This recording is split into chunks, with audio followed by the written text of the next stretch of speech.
Welcome to another review, and this time we have Urbek, the city builder. So before any further ado, I'll jump straight in and let you know if I think it is worth it. And for me, Urbek City Builder is actually worth it, and you definitely should give it a try if you like the city building genre and puzzles as well. And I'll get more into details why I think so in a second. But let's start with what Urbek is, if you don't know what I'm talking about. So Urbek is a city building game where you can build your own neighborhoods, from like nightlife districts to industrial districts, and a lot in between. You can even have like religious districts as well. So you have to balance all the natural resources and also your population. Basically, the more advanced buildings you put in the city, the more high-skilled people you'll need, and those high-skilled people, you have a limit, so and they require certain resources to be available as well. So you get into that balance between resourcing people and everything that you do in between to get there. But let's jump into the pros of the games. So one of the things that jumps to my mind in like at the first glance is the variety of buildings that you have in this game. At first, when I started playing, I was like, that'll be a little bit repetitive. Not at all. Like, there are so many options and so many things that you can actually build in this game that is really challenging to actually add all the buildings and give it a try for everything that you want to build. So it's quite fun. They are really well done models as well, and I really like how this all looks like. Which then brings me to graphics. Although the graphics of the game are very simplistic and you have like this block style type of building, it even reminds a little bit of like SimCity, and you have a couple of options in the way that you put your camera on, so could remind you of SimCity 2000 or SimCity 4, so which is quite interesting, but you can do that. So, but it looks good though. It's pretty nice. This variety brings a lot of dynamic to the game as well. So everything changes so fast. Like for example, adding a school or a mini market might change all the buildings around your area. So you go from having just a small suburb area to growing like 5-story buildings, for example. And it's quite interesting and challenging if you want to keep a certain area looking a certain way. So it's not all about growing buildings or getting higher or high-rise buildings. It's about getting what you really want as well. This makes the game really challenging, and it's a level of challenge that I quite like. I feel like they nail it. It's the right amount of challenge. It's also some sort of puzzle because you have to put the right buildings to get the right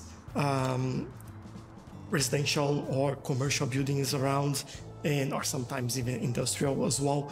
And all that balance is kind of a puzzle that you fit together to make sure that a suburb looks like you want. The size of the blocks that you build, the number of houses around it, all impact what you get in the game. So that's pretty cool. And finally, with that comes the resource management that I was talking at the beginning as well. That is a lot of things tied up in here. On the right side of the screen, you can see basically all the resources that we currently have in there. So the more people you have, the more food you'll need. This is one of your biggest challenges. The faster and the bigger the buildings you have, the more energy you consume. So that's another challenge that you have. But to build better energy producing buildings and clean energy, you need more science, more technology. So you need more university. For that, you need more high-skilled people. For that, you need to educate people. And then you go in that cycle that we all love in city builders. And this is, like, in my opinion, this is quite fun, really. But it's not for everyone. There are some comps in the game. Some of those are just suggestions from someone that plays city builders quite a lot. Some of them are things that might not be for every player for city building. So the first one is that in some areas I feel like the game still needs some polishing. For example, some texts, some explanations, especially during the tutorial. There are some messages that are repetitive or not very clear. Would be great to be able to, when you say like you need to build this building, that the name of the building would be a link for the menu, because sometimes you get lost with so many options that you have.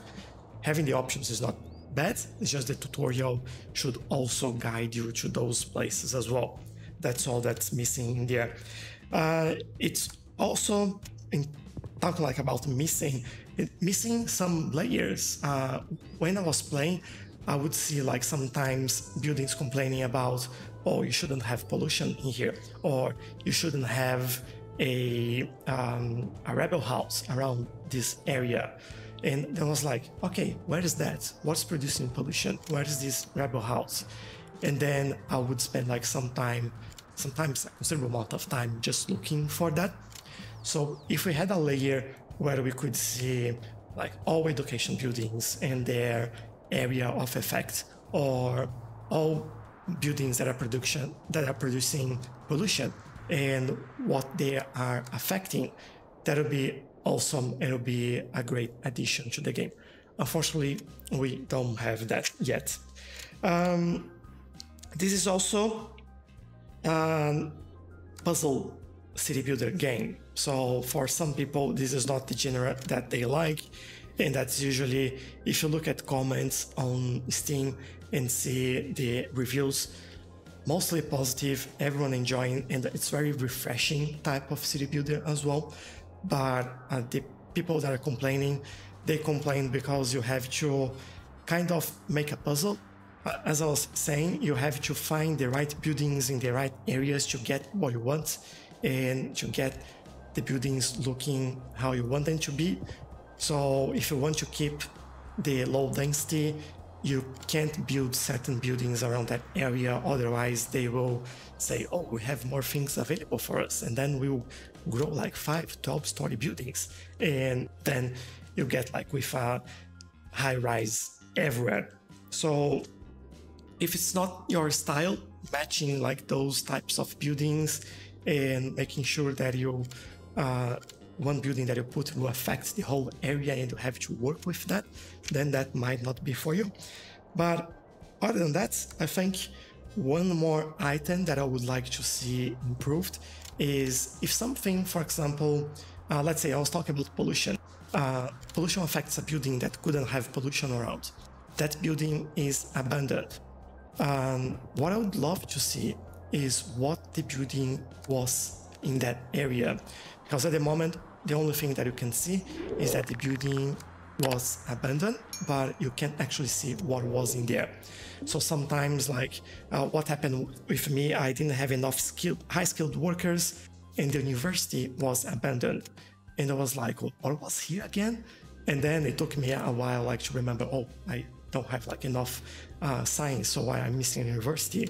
That was what was here, but there was nothing indicating that. So that's another point that I think would need a little bit more polishing. Not a deal breaker, the game is still fun without that, but it's just those improvements, the quality of life improvements that will bring the game to another level and help everyone playing it as well. But in conclusion, do I think it's worth playing or buying Urbek and playing it, having fun with it?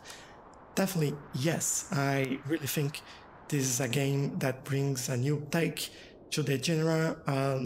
It brings like resource management, puzzle, city building, and it's pretty fun. There is a lot of options, have a lot of different ways to play the game as well, and I think that's something for everyone in there. Just keep in mind, if you don't like this type of puzzles where you have like to fit the right building in the right place to get what you want, then that might not be for you. But overall, I think everyone would be really happy with this game.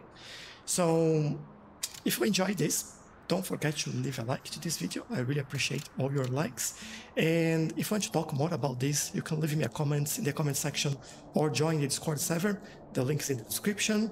And maybe consider watching the video on your screen, because I think you might like that. So thank you a lot for watching, and I'll see you in the next one.